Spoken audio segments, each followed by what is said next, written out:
Audio Jungle.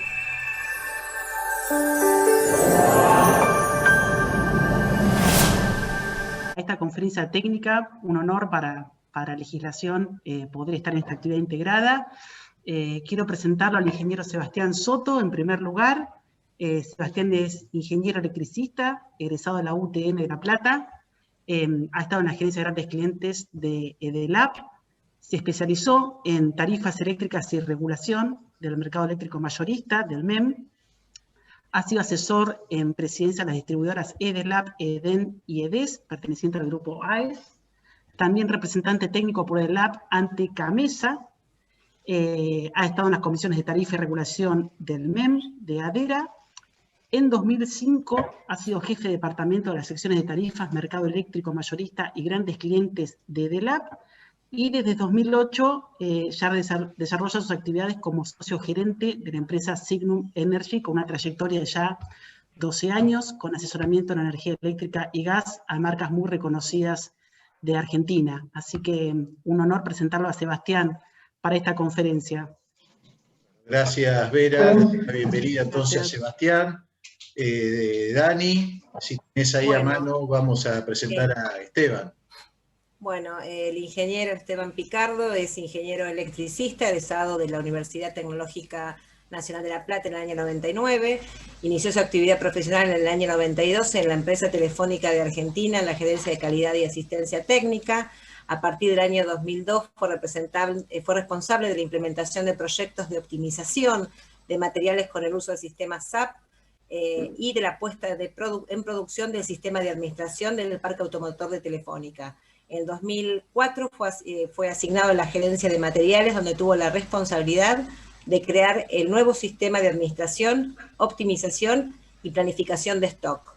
Y en el año 2006 se incorporó a la empresa Partner Finder como responsable del desarrollo y puesta en marcha de la plataforma de gestión comercial y administrativa para el seguimiento de operaciones de comercio de la empresa. Desde inicios del 2008 desarrolla sus actividades como socio gerente de la empresa Signum Energy.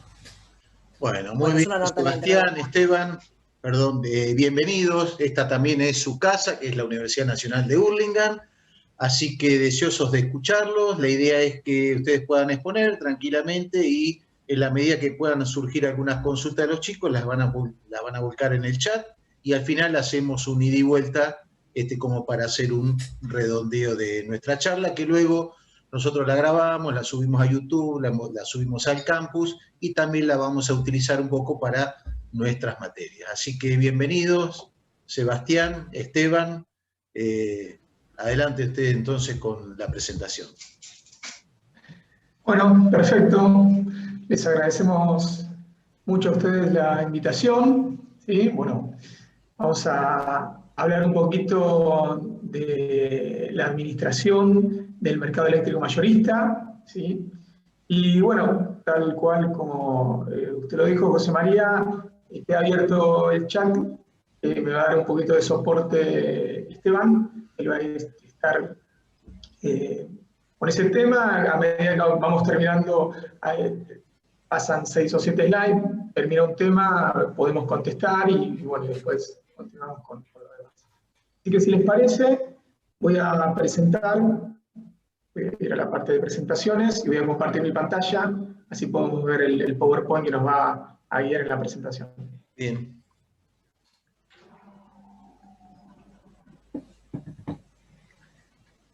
Bueno, espero que ahí... Sí, se ve perfecto. Perfecto. Bueno, vamos a tratar de agrandar ahí la pantalla. Bárbaro. Si le parece, entonces empezamos. Como le decía, vamos a ahondar en el tema de administración y funcionamiento del mercado eléctrico mayorista. Bueno, en 2 palabras, comentarle un poquitito qué es Signum Energy. Es una consultora, ya tenemos 12 años de experiencia, asesoramos a industrias, a grandes comercios en cuestiones relacionadas con costos y tarifas de mercados eléctricos y gas.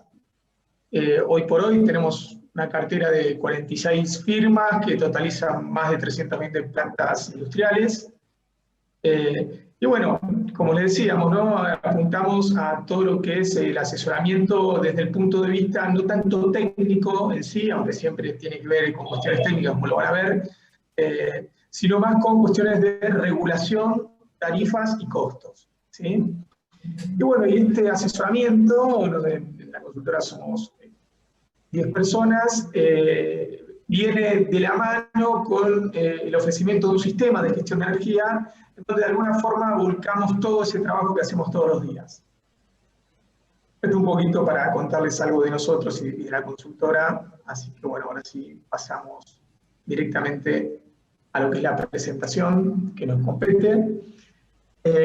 Ahí está un poquito el temario de lo que vamos a ver. Vamos a empezar con lo que es la estructura del mercado eléctrico mayorista, a los participantes, ¿sí? Vamos a hablar un poquito de lo que es la generación, el transporte.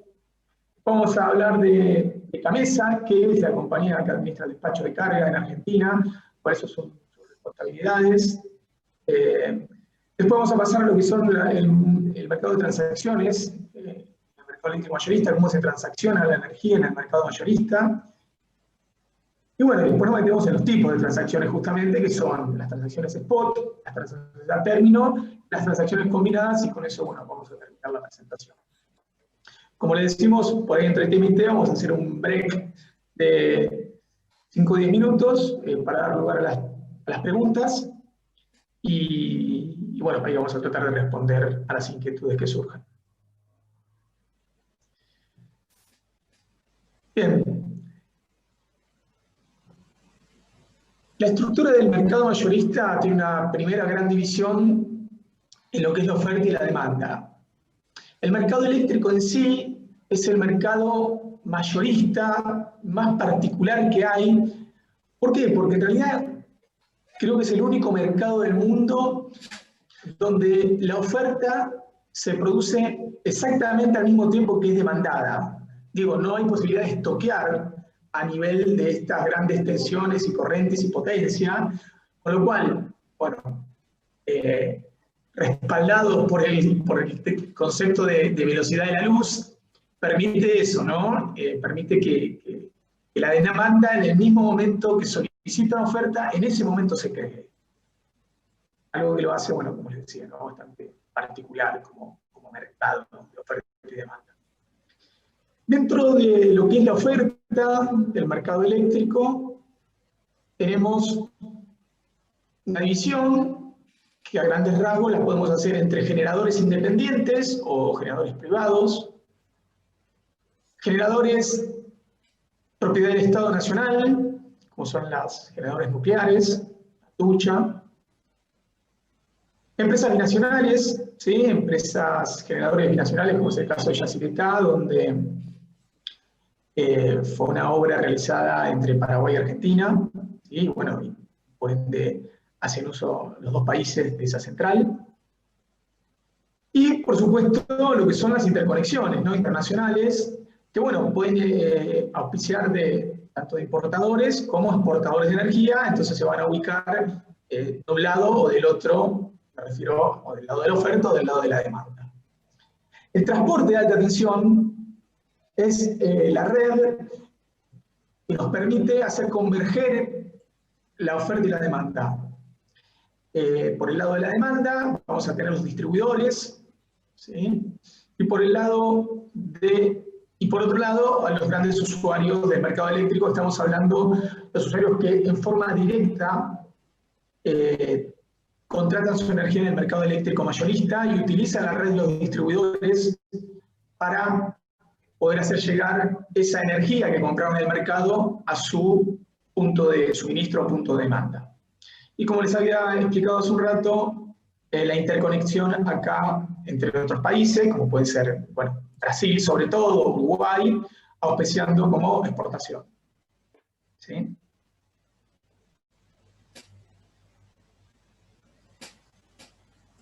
Bien, seguimos hablando un poquito desde el punto de vista de oferta y demanda, pero ahora me gustaría comentarles qué estructura tiene el parque de generación de Argentina.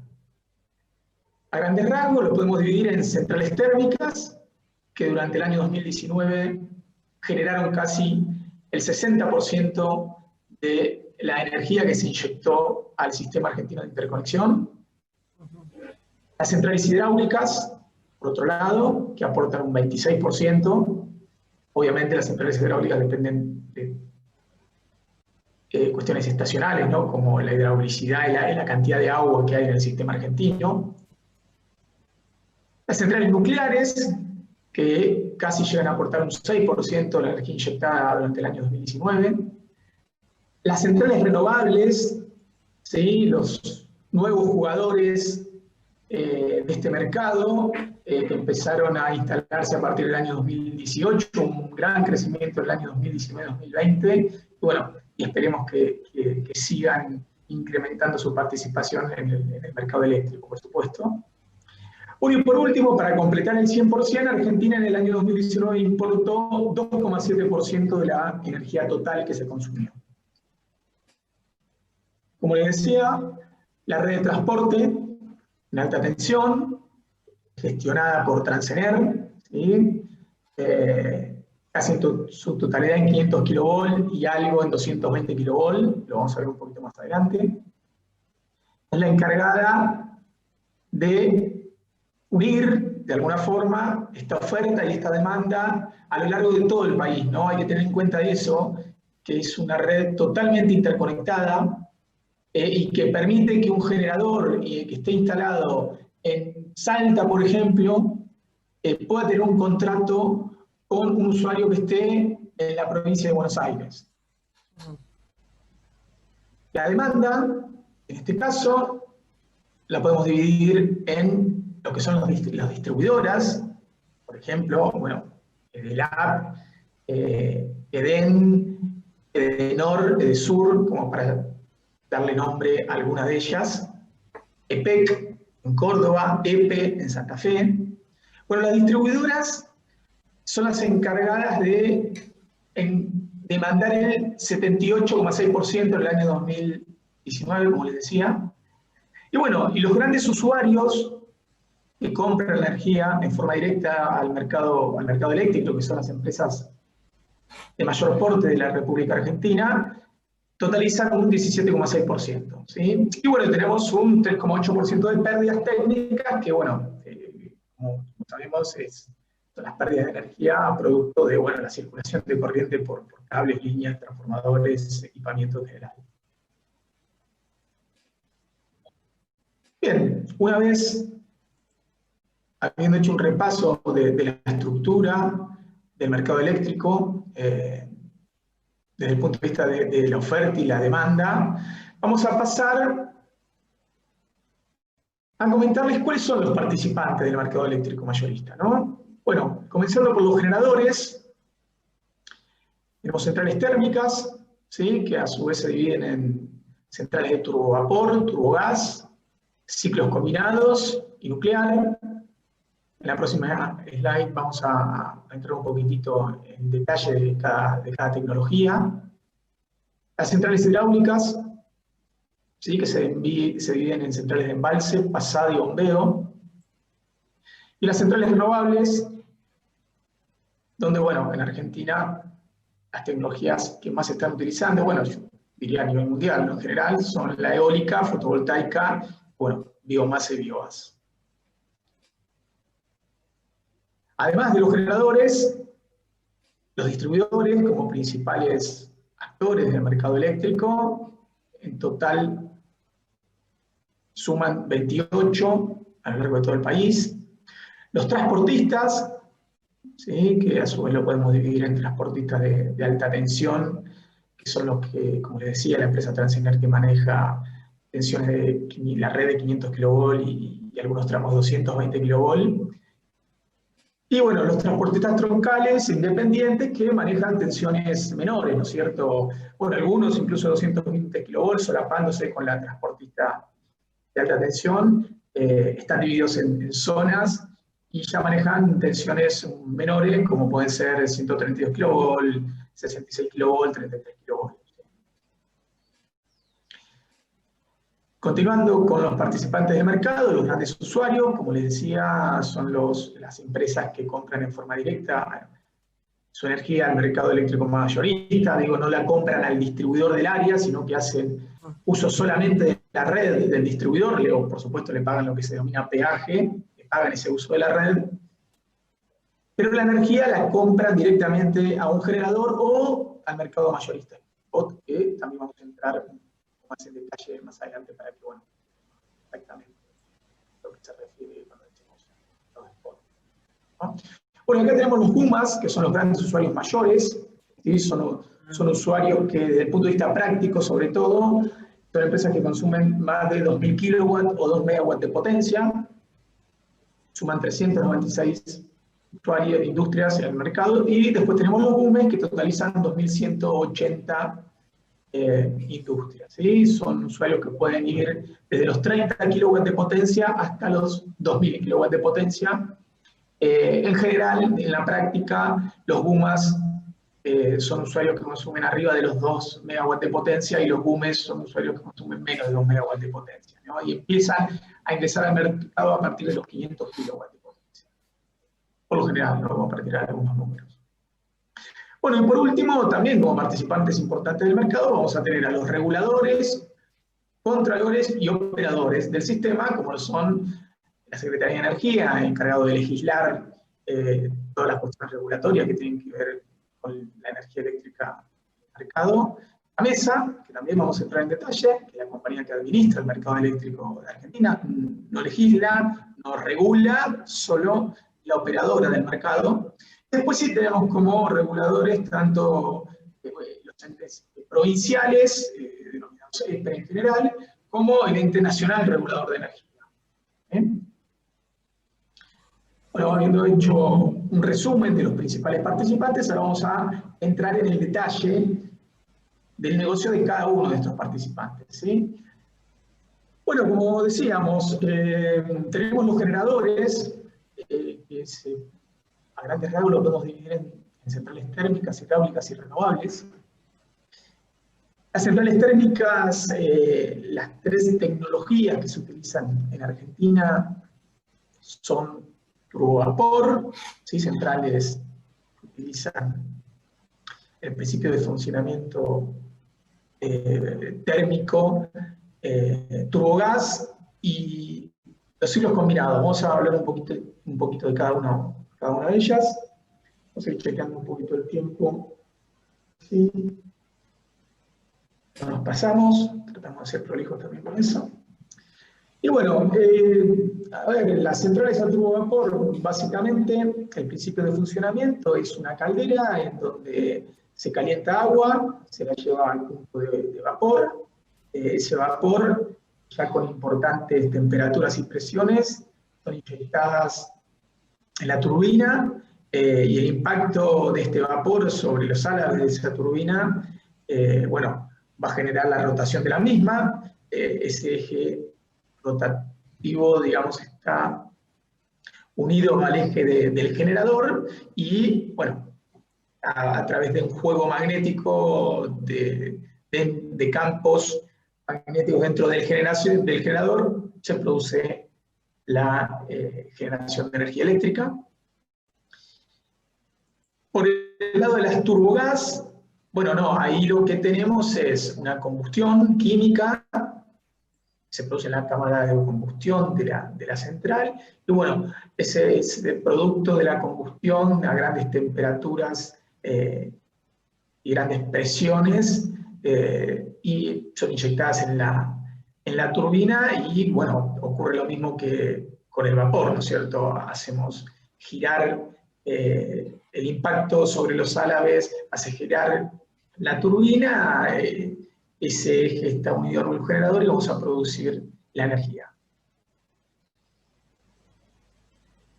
Por último, tenemos los ciclos combinados, que justamente como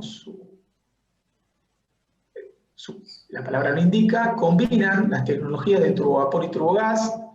Los ciclos combinados, por lo general, de última tecnología, son ciclos de 800 megawatts de potencia, cuentan con 2 turbinas de gas de 300 megawatts y una turbina de vapor de 200 megas. Y básicamente acá lo que logramos es hacer más eficiente el ciclo termodinámico. ¿Por qué? porque los gases residuales de las turbinas a gas son utilizados no para ventearlos a la atmósfera y perder ese potencial energético, sino que se utilizan para calentar el agua, llevarlas al punto de vapor, y bueno, comenzar el ciclo en la turbina de vapor. Justamente acá lo que se obtiene es un aprovechamiento de los gases de escape de las turbinas a gas para producir energía eléctrica. Eso aumenta el rendimiento termodinámico de todo el ciclo y, por supuesto, eso tiene un impacto en el precio, con lo cual, como también podemos ver ahí, los ciclos combinados tienen un precio menor que las turbinas vapor y gas, ¿no es cierto? Tenemos para el día, por ejemplo, 2/7/2020, a las 18 horas, tomamos un extracto y ahí podemos ver cuáles fueron los costos de cada una de las tecnologías, ¿cierto? Había, no sé, aproximadamente 100 centrales despachadas por cabeza ese día, y el costo promedio por tipo de tecnología lo pueden ver ahí, tanto en pesos como en dólares. Bien. Podemos pasar a comentarles el principio de funcionamiento de las centrales hidráulicas, que se dividen en centrales de pasada, embalse y bombeo. Las centrales de pasada, básicamente, lo que utilizan es el caudal de un río para generar energía. No tienen una represa que les permita embalsar esa agua, con lo cual decimos que su costo de oportunidad es cero, porque hay un caudal que va transitando y va teniendo su energía, y yo puedo poner una central en el medio, hacer uso o no hacer uso de esa energía, pero no tengo posibilidad de decidir cuándo la quiero o no utilizar. ¿A qué me refiero? Esto se va a entender más ahora cuando explique el principio de funcionamiento de las centrales de embalse, donde, bueno, justamente, ahí yo tengo una represa que me permite embalsar esa agua y justamente poder utilizar esa agua en el momento que yo lo deseo, ¿sí? Vale aclarar que igualmente hay todo un ente regulador del agua, porque por lo general siempre abajo de estas represas hay ciudades que tienen que estar abastecidas con agua, ¿no? Por ejemplo, el caso claro de Mendoza y, bueno, todas las provincias de esa zona de Comahue. Pero lo que quiero decir es eso, ¿no? Que cabe la posibilidad de usar el agua embalsada en el momento que la central lo requiera. Para optimizar los recursos, obviamente siempre vamos a tratar de utilizarla cuando el costo de la energía en el mercado sea el mayor posible para obtener la mayor remuneración, ¿sí? De hecho, las centrales de embalse, como su costo de oportunidad, porque no se puede decidir cuándo quiero generar y cuándo no, porque no se puede embalsar el agua, es de 0 pesos por megawatt-hora o $0 por megawatt-hora. Vamos a explicar más adelante que no es que no le pagan la energía, sino que para el despacho está considerado en 0 pesos por megawatt-hora. Pero las centrales de embalse tienen lo que se llama el valor del agua, y a partir del mismo obtenemos lo que es el costo de la energía que van a generar, y ese valor de agua está dado por el nivel de embalse de la central. Cuando la central está en su nivel de cota mínimo o tiene muy poca agua, el costo de la energía es el más caro. ¿Por qué? Porque justamente tengo poca agua, tengo que ver exactamente cuándo voy a generar para obtener el mayor resultado económico.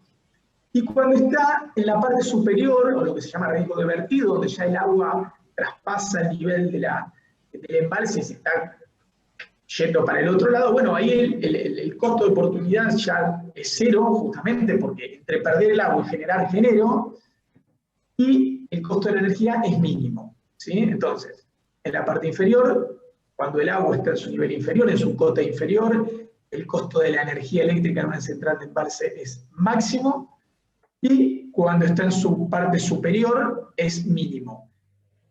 En los niveles intermedios voy a tener distintos valores de agua y por ende distintos valores de energía a vender por esa central.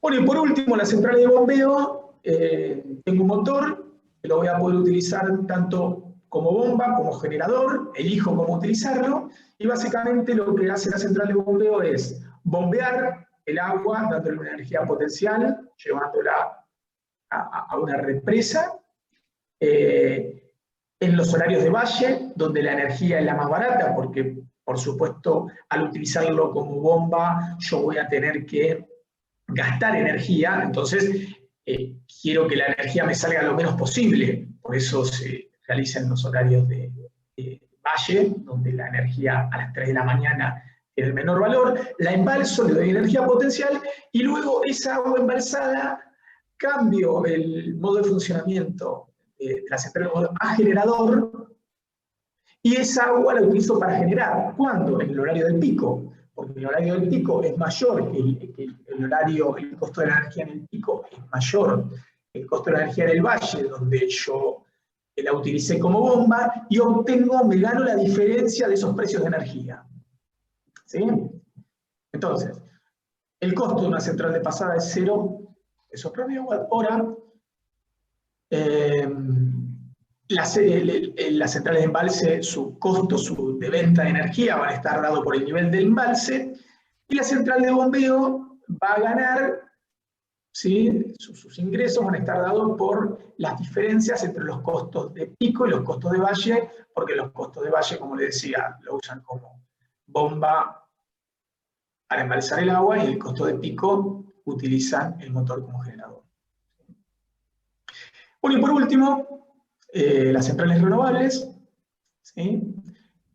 Sobre todo la fotovoltaica y la eólica, que son las más conocidas. Bueno, el principio de funcionamiento, básicamente de las centrales fotovoltaicas, utilizan la radiación solar para traducirla en generar corriente continua, que luego, a través de un conversor, la convierte en corriente alterna para que pueda ser utilizada, bueno, por la industria o por los usuarios, distribuidores, etcétera, etcétera. Bueno, y en el caso de la eólica, también todos más o menos conocemos el principio de funcionamiento. El viento básicamente impacta sobre las aspas de los aerogeneradores, ¿sí? Producimos un movimiento de esas aspas, un movimiento giratorio muy lento, que bueno, luego se ha amplificado en velocidad para alimentar directamente al eje de un generador y, bueno, producir la corriente alterna necesaria. Bueno, acá también pueden ver algunos costos de energía renovable, que, bueno, que son básicamente los que se obtuvieron de las licitaciones que hizo Camesa en los Renovar 2.0.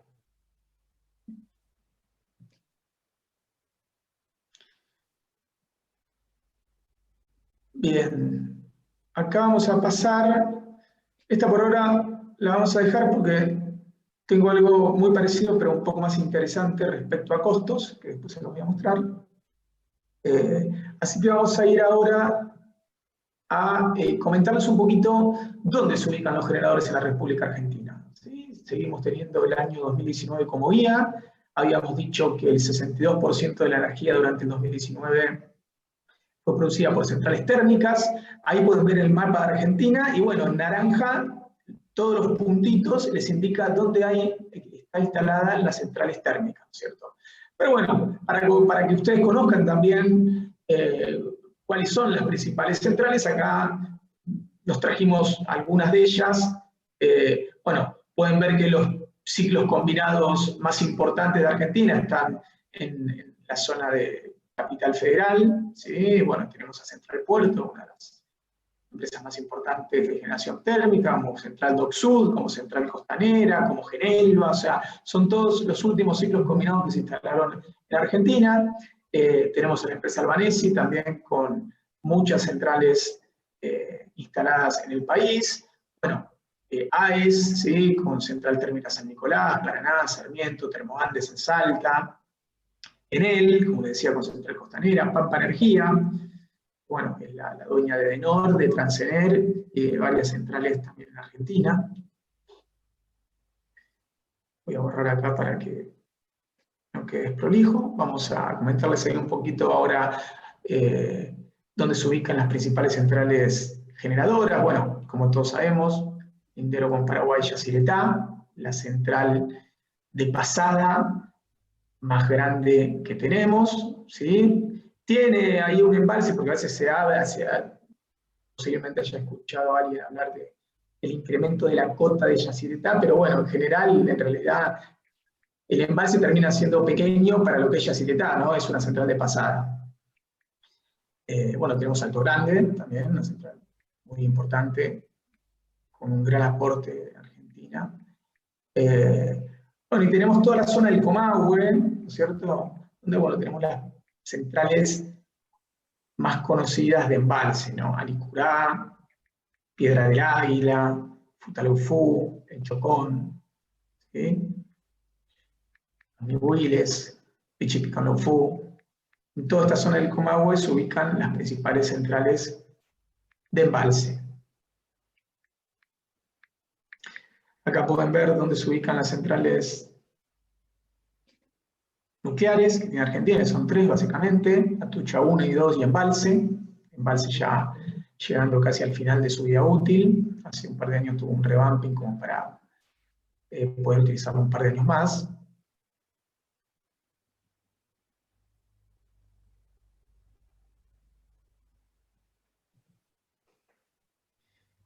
Bien. Y por último, tenemos algunas de las centrales renovables que entraron en servicio en los últimos años, bueno, las empresas más conocidas, como eran Enella, Pampa Energía,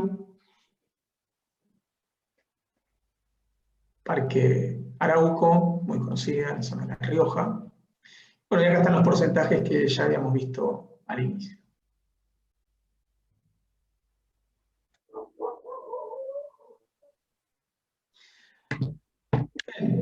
Para culminar con lo que sería la descripción de lo que es el negocio de generación en Argentina, bueno, repasamos las principales tecnologías utilizadas, tomamos el año 2019 para tener una idea de qué inyección de energía tuvo cada tipo de tecnología, repasamos geográficamente dónde se ubican, y ahora creo que también es interesante analizar un poquito cuál es un despacho típico de los distintos tipos de centrales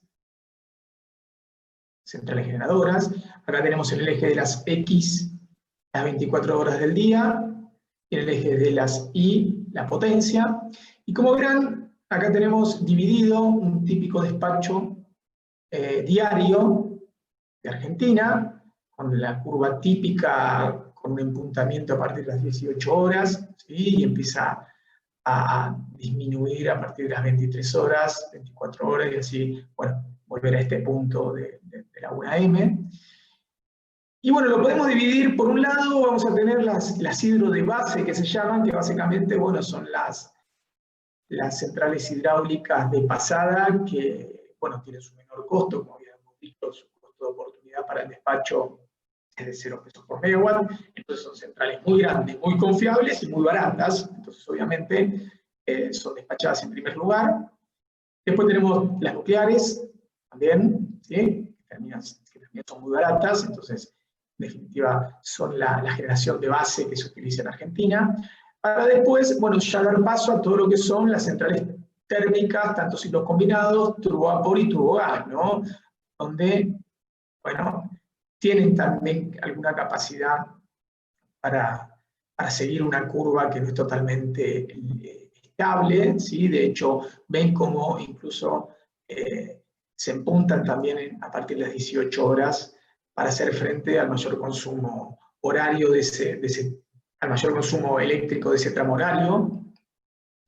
Y por último, vamos a tener lo que se llaman las hidro de punta, que básicamente son las centrales hidráulicas con capacidad de embalse, porque una de las principales características de este tipo de centrales de embalse es que tiene una muy rápida respuesta a la necesidad de contar con energía en forma inmediata, ¿sí? Básicamente, acá se abren las compuertas, el agua empieza a fluir, impacta sobre los alas de la turbina y tenemos rápidamente disponible la energía eléctrica necesaria. Por supuesto, las centrales térmicas, salvo que estén rotando y demás, a veces si llegan a estar paradas, obviamente necesitan un tiempo para llegar a sus temperaturas y demás que les permitan funcionar.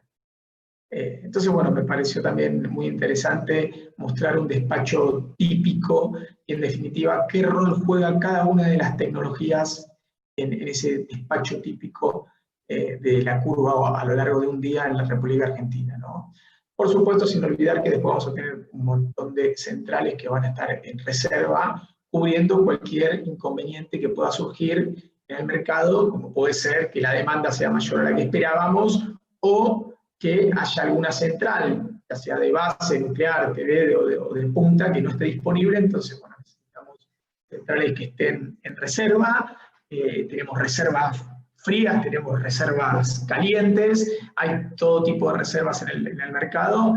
Tengan en cuenta, por ejemplo, que las centrales no solamente cumplen una función de generar energía para el consumo, sino que además tenemos que tener disponible también potencia para regulación primaria de frecuencia, para regulación secundaria de frecuencia.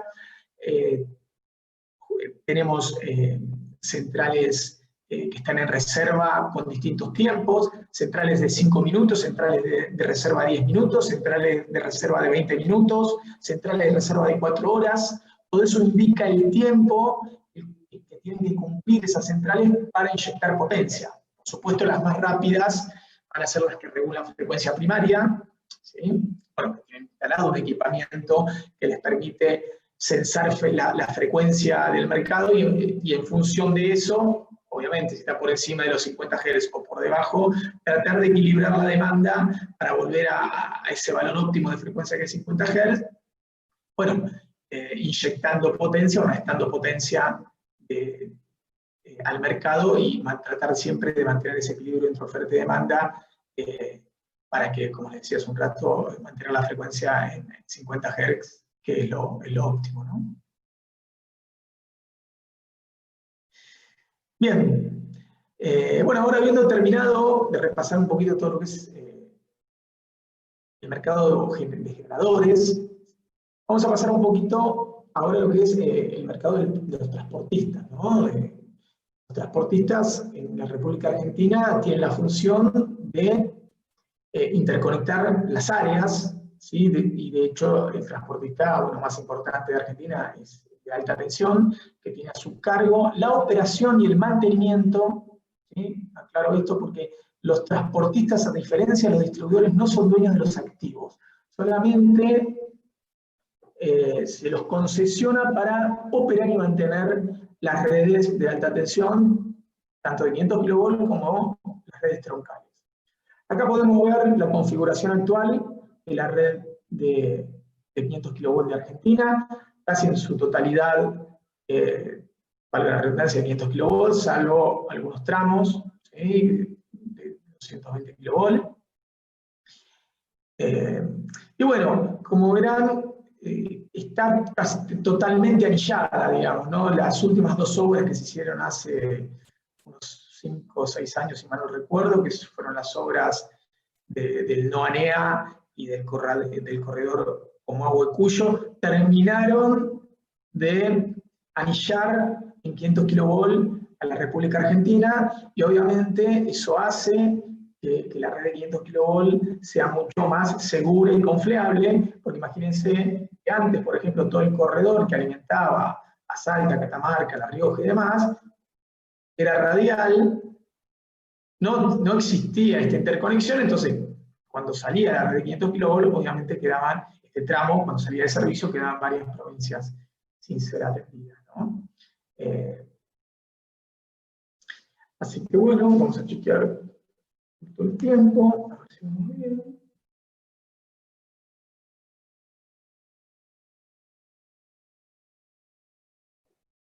Sí. Bueno, vamos a pasar ahora a comentarles qué son las transportistas troncales. Como verán, a diferencia de Transener, manejan tensiones menores, ¿sí?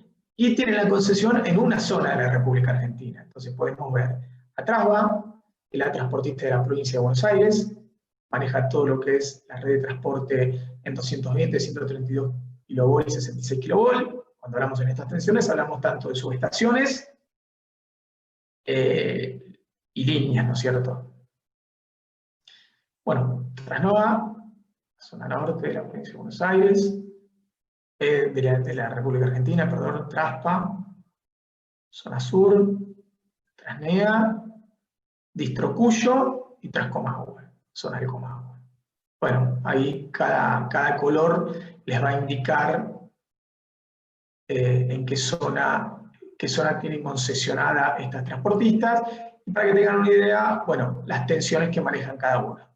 Las transportistas van a conectar en definitiva a esa red de 500 kV con las distribuidoras, y las distribuidoras manejando menores tensiones, ¿sí? O sea, ya empieza a manejar tensiones de 33, 66 kV, 13,2 kV, llegando a 380 V y 220 V, que bueno, con las tensiones para los usuarios finales, se completa el ciclo, digamos, de tensiones, desde la más alta a la más pequeña, para poder llegar en última instancia a poder atender a los usuarios finales. Bien. Bueno,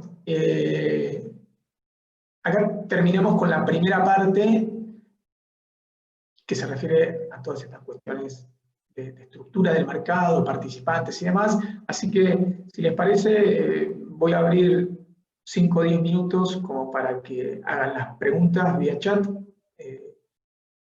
que ahí, bueno, la vamos a ir contestando con él. Así que si les parece bien, cualquier duda que tengan, nos lo empiecen a preguntar por el chat, y bueno, nosotros tratamos de responderles.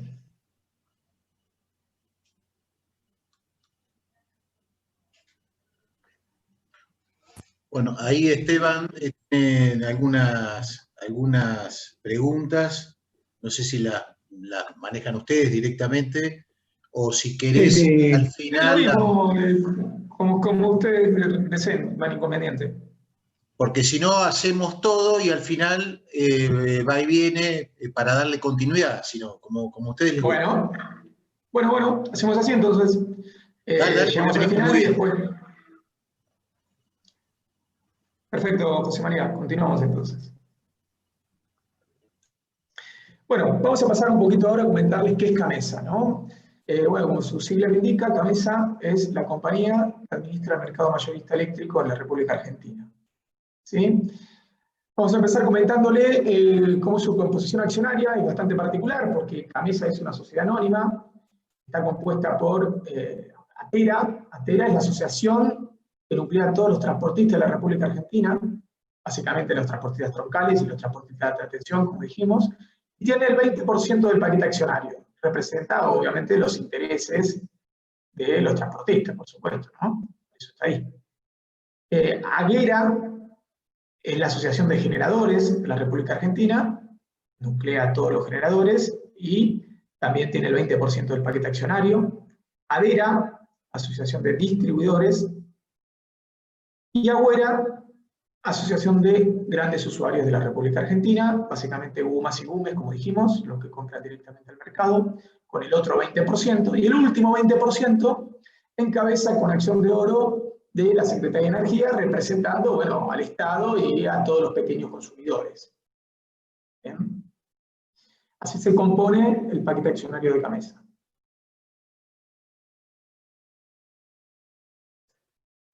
Bien. Vamos a comentarles un poquito cuáles son los servicios, funciones y responsabilidades de CAMESA.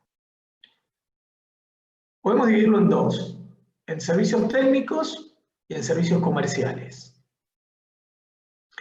En lo que hace a los servicios técnicos,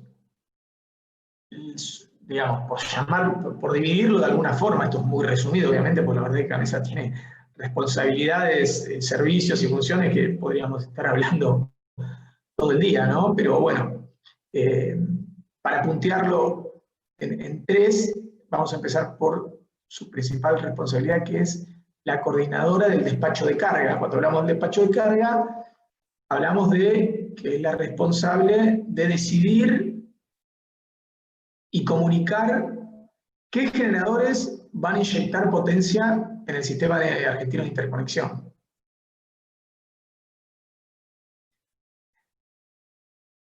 Tiene que garantizar el correcto funcionamiento del sistema argentino de interconexión, pero además al mínimo costo.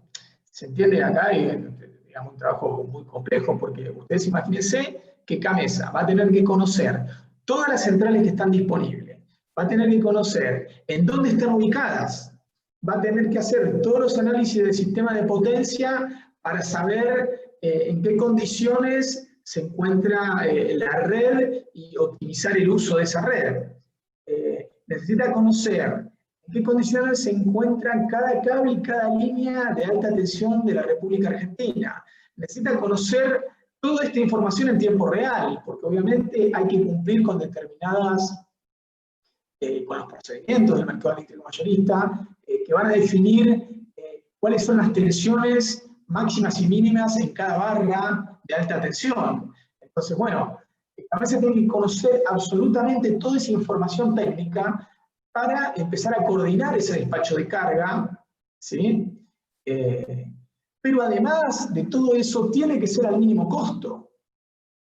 Entonces, además de conocer todas las centrales disponibles, va a tener que conocer el costo de cada central para ir despachándola desde un concepto económico, desde la mayor a la menor. Pero bueno, a ver, no solamente, como hablamos acá del correcto funcionamiento, a veces hay que despachar centrales que por cuestiones técnicas, no sé, para inyectar reactivo en una zona o para levantar la tensión de una barra, etcétera, etcétera, uno se tiene que salir de ese listado económico y despachar una central que sea un poco más cara, ¿sí? Lo que se llama generación forzada, ¿no? Porque despachando una central que no está económicamente ubicada en la línea de precios, sino que la tengo que despachar justamente para dar solución a un problema técnico. Esa central puede estar despachada para inyectar potencia y levantar la tensión en una barra, o para no inyectar potencia activa, sino reactiva, y también poder levantar la tensión en una barra, ¿no? Así que bueno, la verdad que CAMESA tiene una responsabilidad y un trabajo muy, muy importante, ¿no? En lo que hace las cuestiones técnicas y también en las cuestiones comerciales, porque CAMESA es el encargado de administrar todas las transacciones económicas en el mercado eléctrico mayorista. ¿Sí? Es el encargado de pagarle a los generadores y cobrarle a los consumidores de alta tensión, ¿no? Hablamos de cobrarle a los distribuidores, cobrarle de ENOR, cobrarle de ESURE, cobrarle de LAP, y a los grandes usuarios del mercado, GUMAS y GUMES, como dijimos. Es el encargado de calcular el precio spot y estacional. O sea, el precio spot básicamente es el precio de la energía eléctrica en Argentina, el precio mayorista de la energía eléctrica en Argentina, que a partir de ahí se define todo. Se definen las tarifas para las distribuidoras, se definen las tarifas para cuánto se le va a pagar a los generadores. Es el encargado de hacer ese cálculo, que conlleva bastante complejidad. Y también, como les decía, es el encargado de administrar todo lo que es la cobranza y los pagos entre los agentes del mercado eléctrico mayorista. En forma muy resumida y muy acotada, estas son las responsabilidades que tiene CAMESA como compañía, como operador del despacho en Argentina.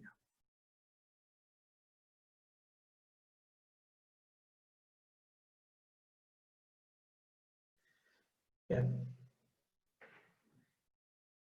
Bueno, ahora vamos a entrar en algo bastante interesante, que es cómo se calcula el precio spot de la energía en Argentina. ¿Sí? Bueno, imagínense, vamos a hacerlo en forma resumida, con datos reales igual, ¿no? Porque es interesante utilizar datos reales. Utilizamos un día típico, digamos, el día 2 del 7 del año 2020, hace poquito, a las 18 horas. Entonces, ustedes imagínense que es un operador de CAMESA, ¿sí? Está sentado en el despacho con varias computadoras y varias pantallas que les dan todos estos datos técnicos que yo les comentaba hace un ratito. Entonces, bueno, dentro de todos esos datos, el operador de CAMESA ve que la demanda empieza a subir. Por supuesto que ningún país arranca de una demanda cero, ¿no? Por más que sea a las 3 de la mañana va a haber una demanda, pero bueno, para explicar conceptualmente de qué se trata el despacho de carga y cómo se define el precio spot, el precio del mercado mayorista, vamos a arrancar como si fuera de cero. Bueno, el operador de CAMESA observa que la demanda empieza a subir y obviamente tiene que despachar una central para atender esa demanda, una central eléctrica, y por supuesto va a elegir la más barata. Por ejemplo, Yacyretá, ¿no? Que ese día y esa hora estaba inyectando 1.750 megawatts en el mercado, y como habíamos dicho, como es una central de pasada, el costo de referencia es de 0 pesos por megawatt hora. Bueno, sigue subiendo la demanda, ya no hay más posibilidad de que Yacyretá inyecte potencia.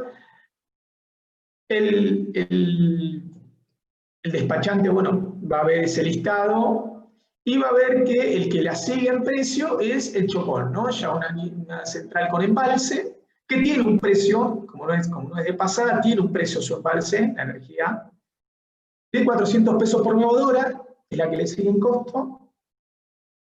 Y bueno, es la segunda central que va a despachar para atender la demanda que continúa subiendo. Por supuesto, esto no es que levanta el teléfono y le pide que genere esto. Ya hay un predespacho donde las centrales ya saben, más o menos, en forma estimada, cuánto va a tener que inyectar, por supuesto, ¿no es cierto? Pero bueno, para que se entienda conceptualmente, yo acá me estoy poniendo como que hay una persona que está llamando a las centrales para que inyecten potencia y le está pidiendo que inyecten energía, para que se entienda el concepto, ¿no? Entonces, bueno, continúa subiendo la demanda y le vamos a pedir a Central Costanera, que ya tenía un precio un poco más caro que el Chocón, 1.815 pesos por megawatt hora, que inyecte potencia, va a poder inyectar 253 megawatts. La demanda sigue subiendo y bueno, llegamos a los 3.300 megawatts de ese momento, despachando a Central Térmica AES Paraná, que es una TG. Fíjense que acá se estoy colocando un poco lo que hablamos hoy, ¿no? Este es un ciclo combinado, esto es una TG, el Chocón es una central de embalse y Yacyretá es una central de pasada. Y bueno, esta es la última central que entró al despacho el día 7 del 2 a las 18 horas. Yo acá hice un resumen para que se entienda de 4 centrales, pero imagínense que esto mismo ocurrió con 100 centrales, ¿sí? La última que ingresa al mercado es la que impone el precio marginal, ¿sí? La central más cara que había en ese momento para atender a la demanda en Argentina era Central Térmica AES Paraná, a un costo de 9.268 pesos por megawatt hora. Bien. Y abajo están todas las otras centrales que inyectaban X cantidad de potencia, bueno, las que se definen acá, a su precio. En Argentina, antes, ejemplo, en la década del 90, se utilizaba el criterio marginalista para determinar el costo spot, que es el costo del mercado eléctrico mayorista, para cada hora. O sea, cada hora el mercado mayorista iba a tener un costo que iba a ser variable y que iba a estar impuesto por la última central que entró al mercado. Entonces, si a la hora número 19 yo necesito ingresar otra central más caro, bueno, la hora 18 su costo spot iba a ser 9.268 y la hora 19 su costo spot, no sé, tendrá un costo de 10.000 pesos por megawatt hora. No sé. Lo interesante de todo esto es que en la década del 90, para pagarle a todas las centrales, se utilizaba el criterio marginalista para definir el precio, y a todas las centrales que estaban por debajo se les pagaba 9.268 pesos por megawatt hora. Y que obviamente la energía no estaba a este valor, estaba más barata. Pero bueno, ahí se empieza a cerrar que Yacyretá no es que no cobra energía, sino que le pagaban 9.268 pesos, al igual que a Central, que a Costanera y al igual que Chocón. todas recibían ese valor marginal por su energía inyectada. Bueno, esto funcionó muy bien durante la convertibilidad, un peso, un dólar, las centrales que marginaban eran centrales que utilizaban gas. Bueno, cuando se salió de la cuestión del 1 a 1, empezaron a surgir algunos inconvenientes con este tipo de determinación de costo económico para determinar el costo del mercado mayorista. Y con el tiempo se creó lo que se llama el sobrecosto transitorio de despacho. Esto es como funciona hoy en día, ¿no es cierto? Existe un límite que hoy es de 720 pesos por megawatt-hora, donde todas las centrales despachadas con un precio menor a 720 pesos por megawatt-hora cobran 720 pesos por megawatt-hora. Por ejemplo, para este caso, el Chocón no va a cobrar 400, sino va a cobrar 720 pesos por megawatt-hora, y, como ya habíamos dicho, Yacyretá no va a cobrar 0, sino que va a cobrar 720 pesos por megawatt-hora. Todas las centrales que estén por encima de ese valor, por ejemplo, para este caso, Central Costanera o Central Paraná, cada una va a cobrar su costo de despacho. Es decir, a Costanera le van a pagar su energía 1.815 pesos por megawatt-hora, y a Paraná le va a pagar su energía inyectada 9.268 pesos por megawatt-hora. Entonces, lo que hacen es multiplican la energía inyectada por el precio de cada uno, obtienen todos los pesos de sobrecosto transitorio de despacho, después lo dividen por la energía demandada. Entonces, de esa forma obtenemos el precio del sobrecosto transitorio de despacho, y de esa forma se completa lo que es el costo del mercado eléctrico mayorista. ¿Sí? Voy a tener un precio de 720 pesos por megawatt-hora por la energía, y otro tanto, ¿sí?, que va a fluctuar un poco estacionalmente por el sobrecosto transitorio de despacho, que hay que ir haciendo cálculos. ¿Sí? Ahora vamos a ver, bueno, antes de pasar a la siguiente slide, con esto la idea es comentarles que se entienda de qué forma se obtiene el costo mayorista en el mercado eléctrico. Este es el formato. Esto es lo que se utiliza hoy en día. Bueno, si esto más o menos quedó comprendido, igual después, bueno, si hay alguna duda la vamos a contestar.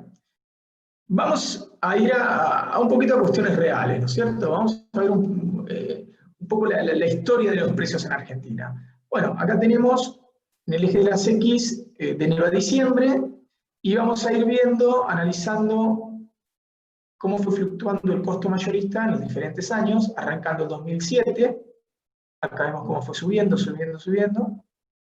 En el 2008 teníamos estos costos, ¿sí? Acá en el eje de las Y podemos ver los costos.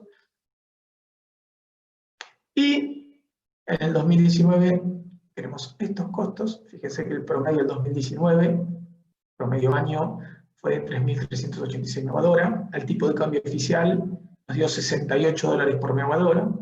Y el 2020, obviamente que todavía no terminó, tenemos un promedio de $57 por megawatt-hora. Obviamente acá hubo dos efectos muy importantes que hizo que el costo en dólares sea menor.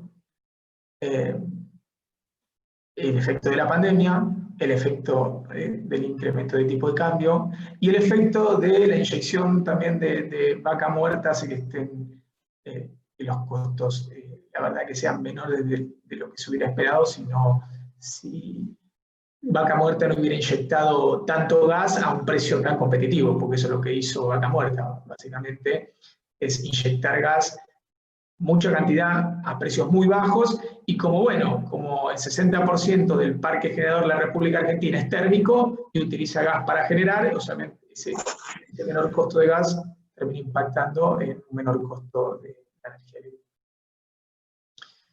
Bien, y ahora vamos a ver otra curva que me parece todavía más interesante que esta, donde vamos a poder ver la historia, pero en horizontal, ¿sí? Arrancamos en el año 2007 y vamos subiendo, 2009, 2011, hasta llegar al 2020. Acá podemos ver, bueno, desde las abscisas, el precio, justamente, mayorista.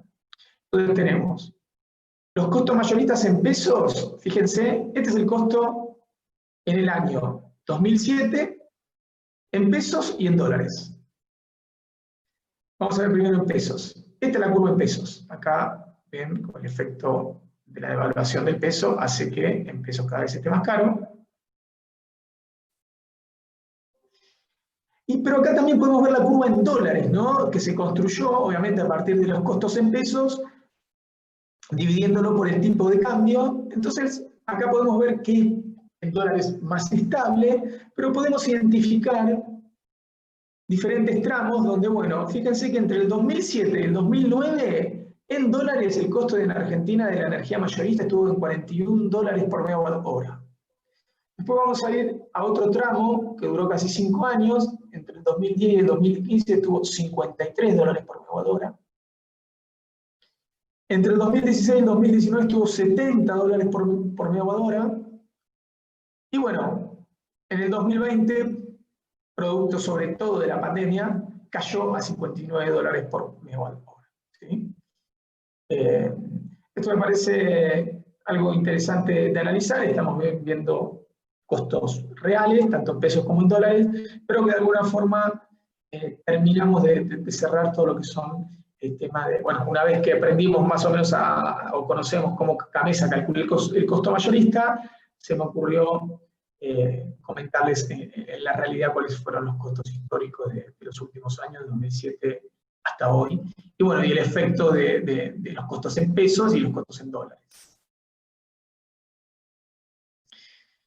Bueno, acá vamos a pasar a la última etapa, que para terminar la presentación, que son 3 o 4 slides más, que es las transacciones, ¿no? Bueno, como conocemos los participantes del mercado, como conocemos más o menos cómo Gamesa determina el precio spot de energía, bueno, ahora lo que nos queda es decir, bueno, vamos a empezar a comprar y vender energía en el mercado eléctrico mayorista. Bueno, ¿cómo hago para comprar y vender energía al mercado eléctrico mayorista? Bueno, de esta forma que vamos a explicar nosotros.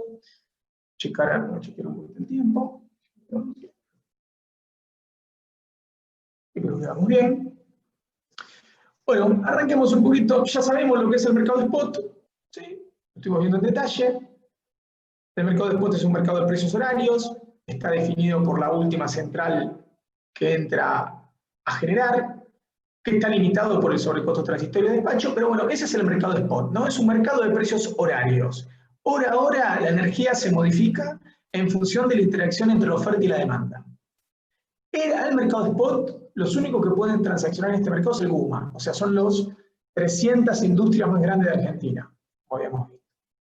Después tenemos el mercado a término. ¿Cuál es la característica del mercado a término? Bueno, es un mercado entre privados, donde tanto generadores como grandes usuarios, o generadores con distribuidores, pueden realizar contratos. O sea, un generador va a venderle, va a hacer un contrato de venta de energía a una industria o le va a vender la energía a un distribuidor. Y por último tenemos el mercado estacional, que es el mercado al cual compran los distribuidores. Es un mercado spot estabilizado trimestralmente. ¿Esto para qué? Y para que puedan sacar cuadros tarifarios trimestrales, porque si no, el distribuidor después tiene que transferir esos costos a través de los cuadros tarifarios. Entonces, ¿cómo hace si tiene que calcular tarifas todos los días para cubrir la demanda? Entonces, básicamente, en Argentina se debían definir 4 precios de spot estacionales, trimestrales, y 4 veces había que calcular los cuadros tarifarios de las distribuidoras. Entonces, ¿qué mercados hay para transaccionar energía en el mercado mayorista? El spot, el mercado a término y el mercado estacional. Vamos a pasar ahora un poquito a comentarles, bueno, cómo es una transacción spot, ¿no? Bueno, por un lado vamos a tener todos los generadores y por el otro lado vamos a tener toda la demanda. La transacción spot, básicamente los generadores van a estar inyectando energía a una bolsa de energía, o sea, no saben a quién le vende. Ellos inyectan energía a la red, al SADI, y vamos a imaginárnosla como una bolsa de energía, y después la demanda lo mismo, va a estar tomando la energía de esa bolsa, tampoco sabe de quién proviene, a quién se la está comprando. Este es el mercado spot, ¿no? Es un mercado justamente donde no se conoce el nombre y apellido de a quién le vendo y a quién le compro.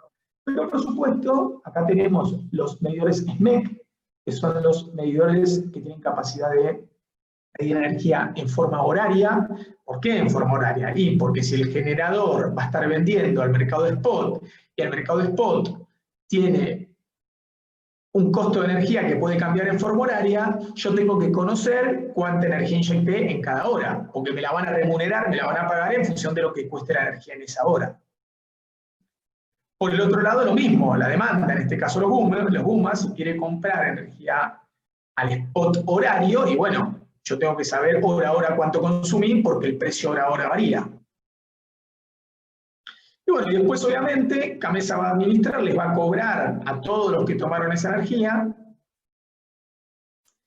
y le va a pagar a los generadores que la inyectaron, ¿sí? Pero el precio spot es una bolsa de energía donde los generadores inyectan energía, la demanda la toma, después le pagan a esa bolsa de energía, y en esa bolsa de energía, bueno, CAMESA le va a pagar a cada uno de los generadores. Entonces tenemos un precio spot horario en un trimestre, ¿sí? Que tiene un precio horario que va variando a lo largo de ese trimestre. Y tenemos el precio estacional, que lo que se trata de hacer es sacar un promedio de ese costo. ¿Sí? Con ese precio estacional se calculan tarifas. Entonces, para conocer específicamente algo muy utilizado en esta última época, son los subsidios. ¿Cómo subsidia? ¿Cómo se subsidia la energía? ¿Cómo se traduce todo esto en el tema de los subsidios? Bueno, es sencillo. Voy a limpiar acá. Bueno, no estoy pudiendo limpiar. Ahí. Bien, bueno, acá es sencillo. Lo que hace la Secretaría de Energía es, cuando sanciona el precio estacional, que es el precio con el cual se van a calcular las tarifas para los usuarios residenciales, pequeñas industrias, pequeños comercios, en vez de sancionar un promedio del spot, sanciona uno menor, que está por acá abajo. Entonces, todo esto lo paga la demanda, pero toda esta diferencia que está acá, toda esta área, la paga el gobierno. ¿Para qué? Para llegar a este costo, que es el que necesitamos, o la plata que necesitamos tener para pagar los generadores, ¿sí?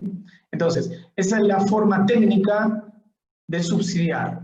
Se sanciona un precio estacional menor, los distribuidores compran este precio estacional, o sea, no le están pagando a los generadores realmente lo que están, el real costo que están generando, compran esta energía, pero también calculan, o sea, compran esta energía, pero también calculan tarifas a un costo de energía menor subsidiado. Entonces, bueno, de esa forma podemos explicar cómo se traduce en la práctica los subsidios tarifarios. Es una cuestión netamente técnica acá, ¿no? Por supuesto, no con tema político y nada por el estilo, solamente comento técnicamente cómo se realiza. Bueno, y por otro lado tenemos la transacción a término. Ahora sí, yo sé que hay un generador con nombre y apellido que le está vendiendo en un determinado término de tiempo, de ahí sale la palabra, una determinada cantidad de energía, ¿sí? Entonces, se sientan los privados, acuerdan, ¿qué acuerdan? A través de su contrato a término van a acordar cantidades, megawatt horas, horarios a vender, precios, a qué precio te voy a vender esa energía, cuánto va a durar el contrato, 1 año, 2 años, 3 años, 5 años, y condiciones contractuales de detalle, ¿sí? Bueno, entonces la transacción a término, a diferencia del spot, sí conozco con nombre y apellido a quién le estoy comprando la energía. Bien, y para terminar, por último, ya que conocemos la transacción spot y conocemos la transacción a término, vamos a ver cómo es una transacción combinada.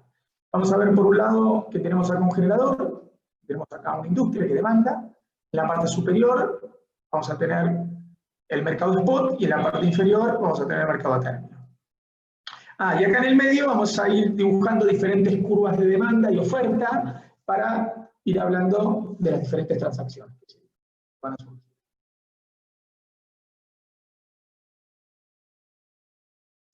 Bien, vamos a suponer que el demandante consume a lo largo de un mes esta cantidad de energía, esa curva de energía, ¿sí? Ejes X días del mes, eje Y megawatt de potencia demandado. Obviamente, la integral de esta curva es la energía, o sea, la superficie de esta curva va a determinar cuál es la energía, ¿no? En este eje tengo potencia. Bien, entonces, la industria consumió esa energía, esa potencia a lo largo del mes, esa curva de demanda, y vamos a suponer que tenga un contrato con un generador donde le compra esa energía que se define ahí. Entonces alguien va a ver y va a decir, está bien, pero consumió más de lo que tiene contratado. Bueno, toda esa área que le falta la compra al spot horario, ¿sí? De estas transacciones automáticas se encarga Camesa. O sea, Camesa sabe cuánto consumió esa industria, Camesa sabe qué contrato tiene, entonces sabe que la diferencia en lo que tiene contratado a término la va a terminar comprando al spot, porque consumir lo consume. ¿Entiende? Esto es automático, no es que el cliente tiene que estar siguiendo ahí hora a hora a ver si se está pasando de su contrato o no. No, consume y después Camesa netea. Bien. Por otro lado, si yo tengo un contrato, es decir, el gran usuario tiene ese contrato a término que se define en la curva, pero consume de menos, quedó sobrecontratado, o sea, compró más energía al generador que la que realmente usó. Bueno, en ese caso también en forma automática queda vendiendo ese excedente de energía que no utilizó al mercado spot. Se convierte como si fuera un generador ese demandante, ¿sí? Porque bueno, él lo va a tener que pagar, o sea, al generador le va a tener que pagar todo. Y si consumió esto, ¿qué hace con toda la otra energía que no utilizó? Bueno, lo vende, pero al generador le va a pagar todo lo que pactaron, ¿cierto? Bien. Sigamos entonces con este concepto. Ahora nos vamos a ir al lado del generador. Vamos a ver esto desde el punto de vista del generador, ¿sí? Vamos a suponer que un generador, perdón, parecido acá. Bien. Esperen que me ubico para tratar de ser prolijo y que me sigan de la mejor forma. Vamos a suponer que un generador tiene, no sé, 10, 30 clientes y la sumatoria de todos esos 30 contratos da que va a tener que vender esa energía. Pero generó más, o sea, generó la curva verde. Entonces, ¿qué hace el generador? Bueno, los 10 contratos que suman en venta de energía esa curva azul, la va a vender a término, pero todo lo que generó por encima lo va a vender al mercado spot. Y Camesa se lo va a estar pagando a través de la transacción spot. ¿Sí? Toda esa curva roja que está ahí, toda esa área roja, se la va a estar vendiendo a Camesa al mercado spot. Y lo otro lo van a estar vendiendo en el mercado a término porque, bueno, su sumatoria de contratos le da esa curva plana.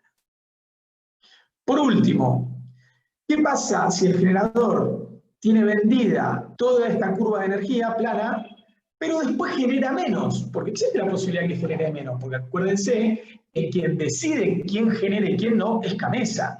Y si Camesa, por determinadas cuestiones, no lo despachó para que genere, por ejemplo, porque es caro, porque tiene un costo de combustible caro y su costo de energía es caro, o pidió no ser despachado porque está en un mantenimiento, por diferentes cuestiones, la cuestión es que quedó con más contratos que lo que realmente generó. Bueno, entonces el generador compra al mercado spot la energía faltante para cubrir contratos, ¿sí? O sea, y acá el generador, ¿qué es lo que va a ocurrir? Si tiene un contrato a 100 pesos por megawatt-hora, no generó toda la energía que necesitaba y tiene que comprar al mercado spot a 120 para cubrir contratos de 100, y va a perder 20, porque el cliente le va a pagar 100. Y él, para cubrir ese contrato que no pudo generar, compró a 120 en el mercado spot, entonces perdió 20. Pero al revés, ¿qué pasa si tiene contratos de 100? Justo en ese momento ese mes no estuvo despachado, no pudo cubrir esos contratos con energía realmente generada e inyectada desde su máquina, pero compró al mercado spot a 80. Bueno, se gana 20 sin generar, porque el contrato que tiene a término es 100 pesos por megawatt-hora y compró al mercado de spot a 80, porque en ese mes estuvo 80 pesos en el mercado de spot en promedio de todas las horas, entonces se ganó 20 pesos por hora sin generar. Bueno, y de esa forma llegamos al final de lo que son las transacciones en el mercado eléctrico mayorista. Esto es exactamente cómo se realiza, sobre todo conceptualmente, en el mercado mayorista, cómo se hacen las transacciones a spot, a término, como lo hacen los grandes usuarios.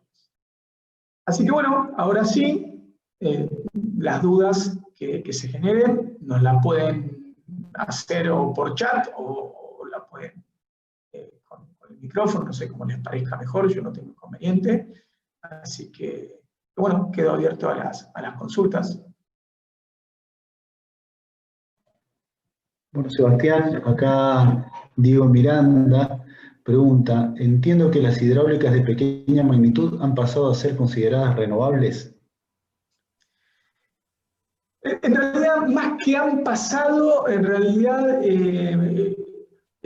se han invertido en algunas centrales muy pequeñas y creo que, si mal no recuerdo, son centrales menor de 5 megawatts de potencia, son consideradas renovables, exactamente. Sí, así es. Ahora, Sebastián, cambió la reglamentación, en realidad la Secretaría de Energía cambió la reglamentación y las ubicó en 30 megas, que son aprovechamientos renovables.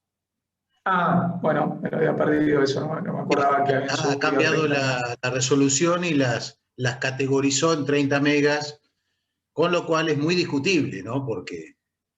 sí, porque no son tan chicas. Sí, pero sí, bueno.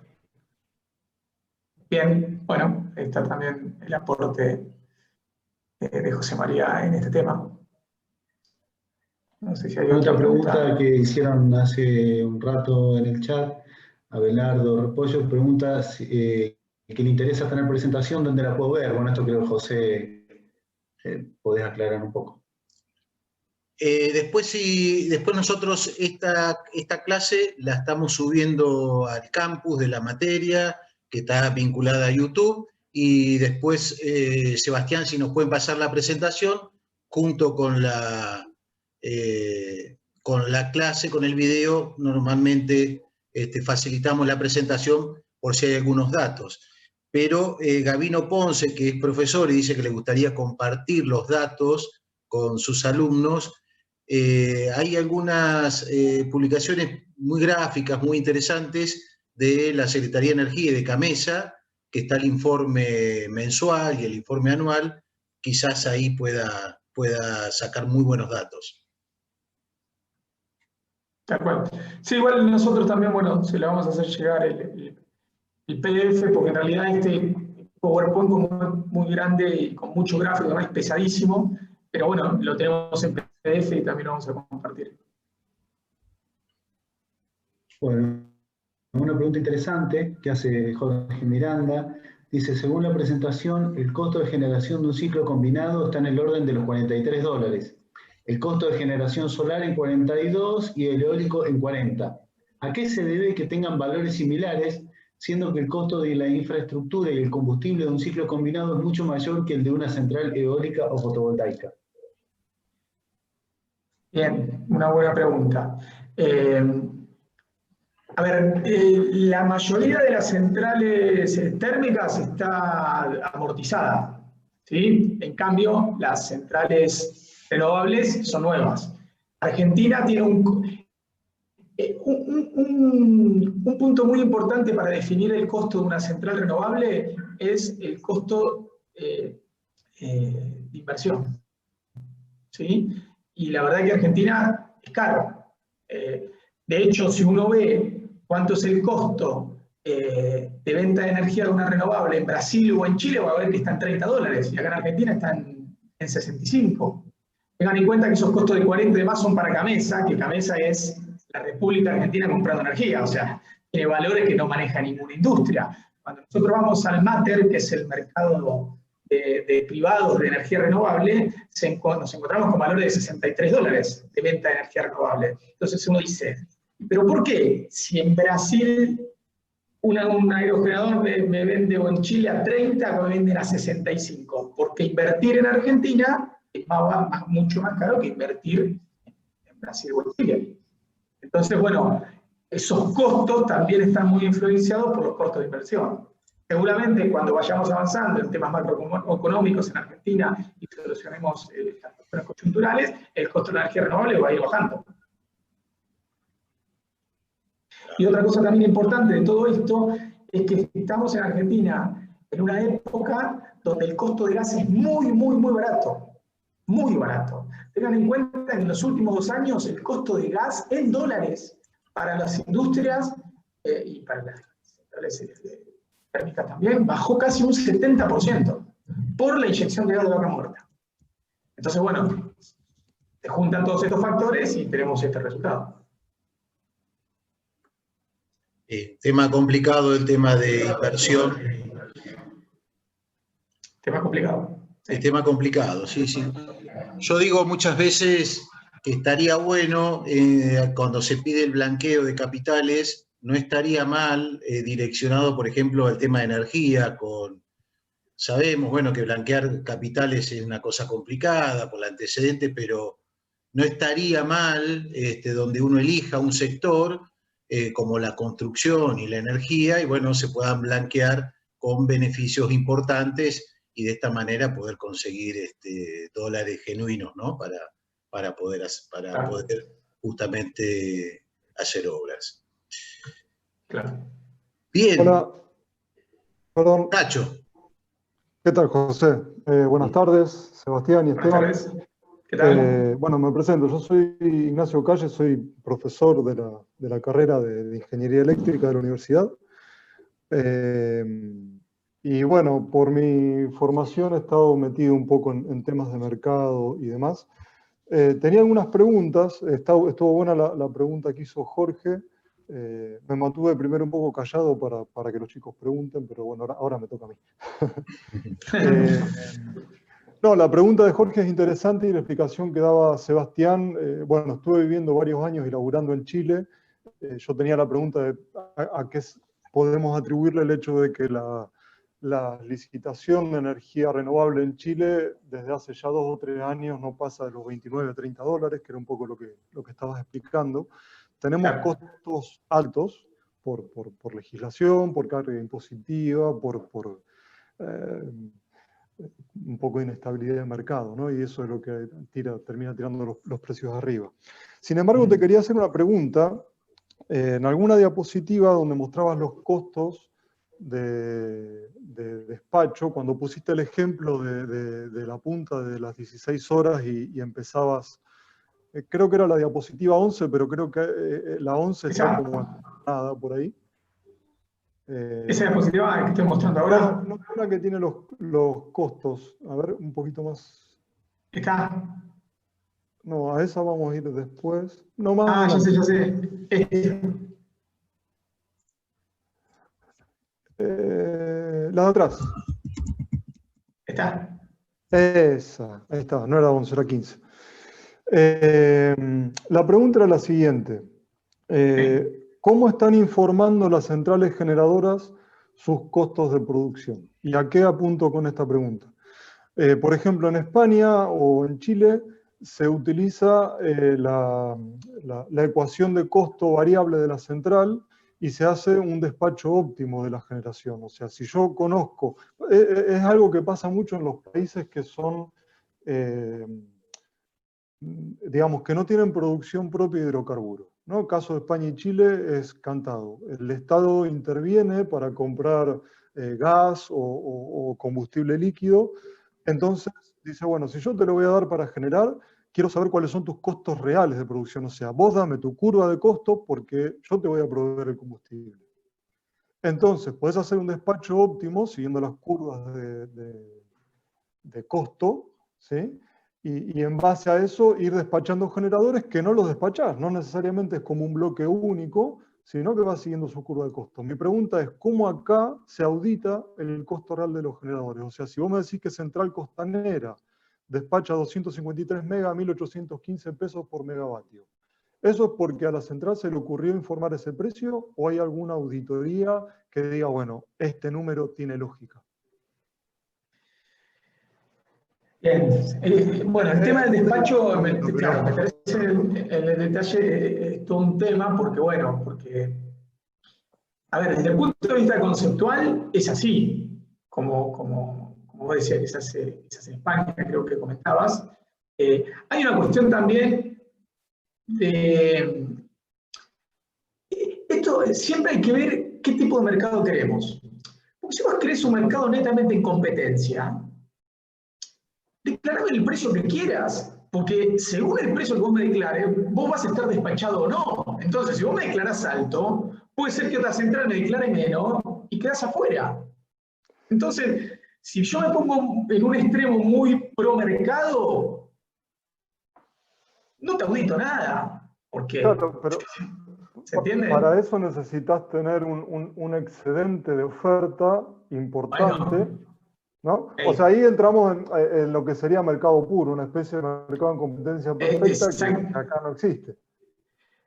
Sí, a ver, acá depende qué día. O sea, yo hay días que puedo tener una oferta que no uso el 30%, depende del horario, depende del pico. O sea, no es lo mismo en enero, donde yo tengo los picos, o en julio, con temperatura de confort de 20 grados. ¿Se entiende? O sea, yo puedo tener el pico de Argentina, ahora no me recuerdo, porque creo que está alrededor de los 24.000 megawatts.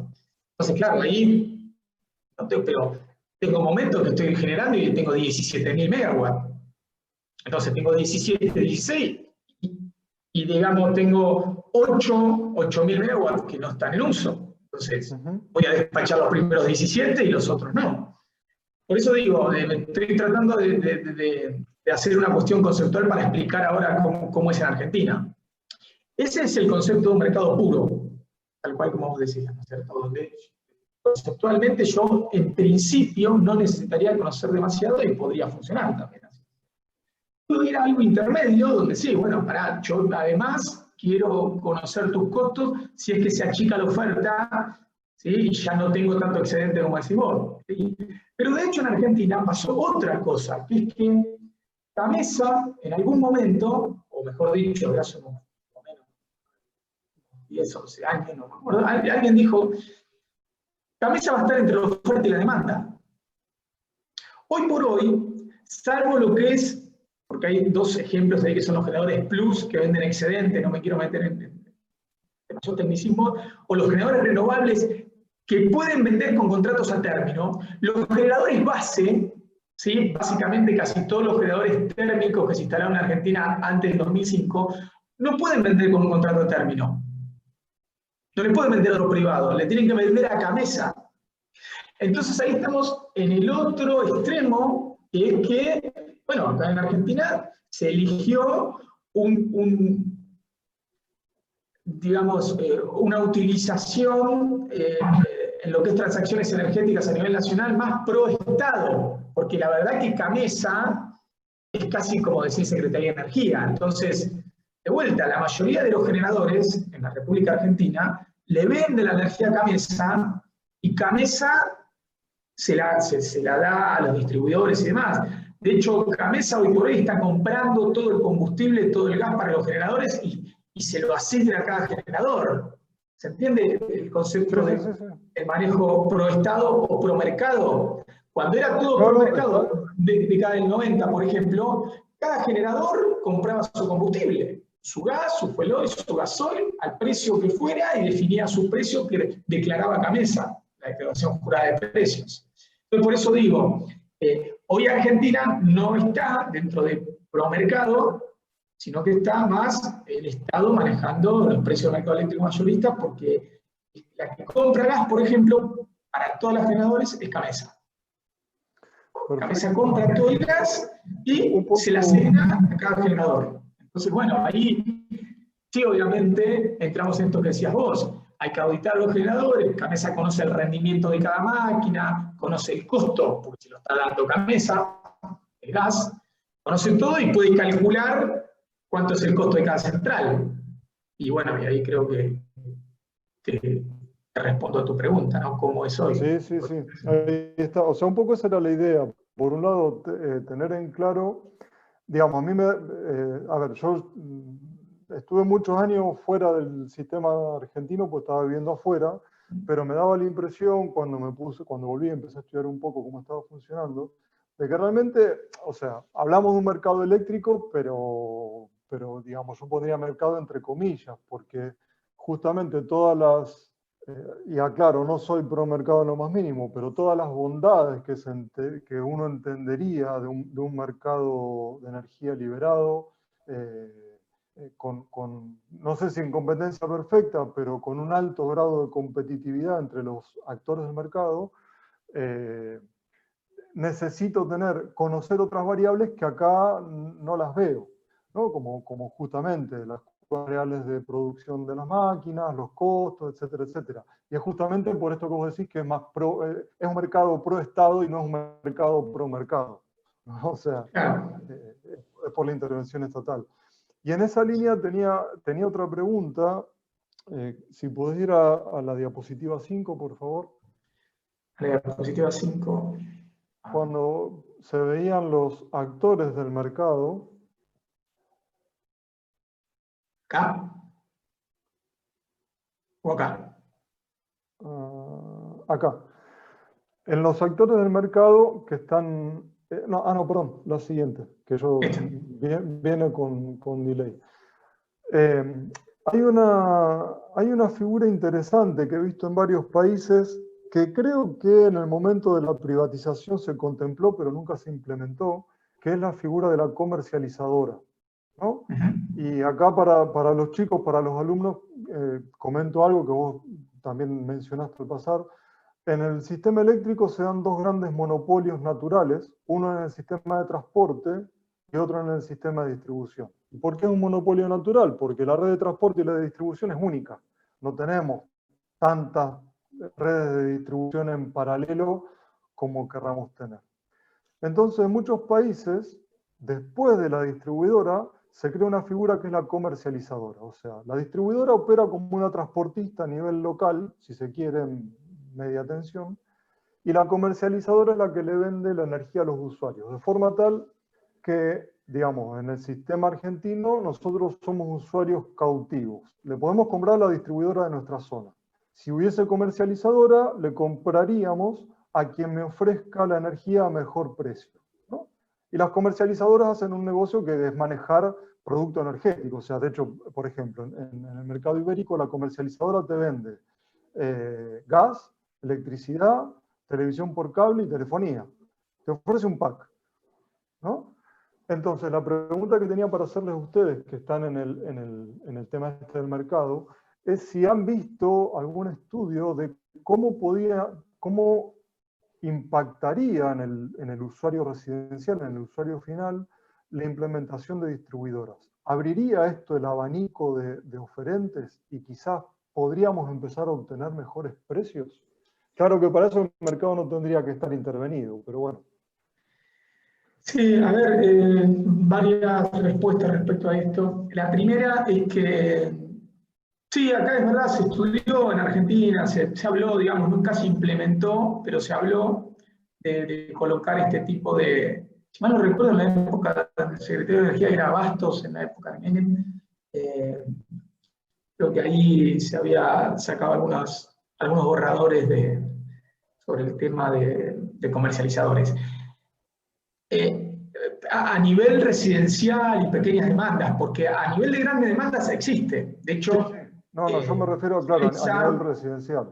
Digamos, para no ser usuarios cautivos de la distribuidora de turno, digamos, de la que sí, nos toca el sí, es como decías vos, ¿no? Hay un concepto ahí respecto a lo que es el uso de la red, siempre vamos a ser cautivos, porque bueno, ahí es donde se utiliza el concepto económico de su aditividad de costos, que en definitiva nos indica que para la sociedad sería más costoso tener dos redes en paralelo que una. Entonces, para subsanar eso, se elige tener un monopolio regulado, y por eso todo lo que son monopolios, entes reguladores que te definen la tarifa. De hecho, obviamente, el app ni cualquier transporte, ninguna distribuidora define tarifa, sino que lo hace el ente regulador.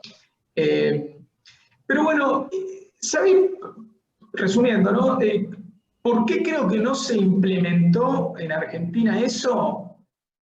Y yo acuerdo un poco, ¿no? Se hace muy complejo.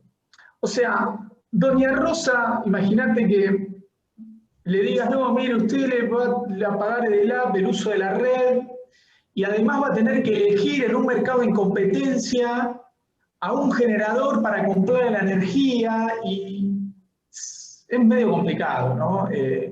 Yo creo que de hacerlo habría que empezar por el mercado mayorista, donde hay industrias y demás, con mayor conocimiento técnico y demás, ver si funciona ahí y después ir bajando de a poco, porque la verdad que me parece que en Argentina, en el marco de situación en el que estamos, que tuvimos en los últimos años, la verdad que me parece que más que solucionar el tema, lo haría un poco complejo y yo no sé si es una solución o un inconveniente, la verdad, ¿no? Sí, pero bueno. El punto, digamos, perdón, ahí aportando un poco y el paralelismo con las empresas de telecomunicaciones, que, bueno, yo trabajé en Telefónica 14 años, y fue en el momento en que se liberó el mercado, época que está la presuscripción. Probablemente los que tengan más de 30, por ahí se acuerdan algo, y el tema era así, o sea, la última milla, vos estabas condicionado, porque termina siendo tiene una similitud con lo que es el sistema eléctrico, o sea, es un servicio monopólico, pero vos podías contratar, si querías, tu comunicación interurbana con otro proveedor. Entonces se cruzaban. O sea, vos podrías contratarle el tráfico interurbano a Telecom estando en el área de Telefónica. Y ahí doy un poco de pie a lo que decía Sebastián.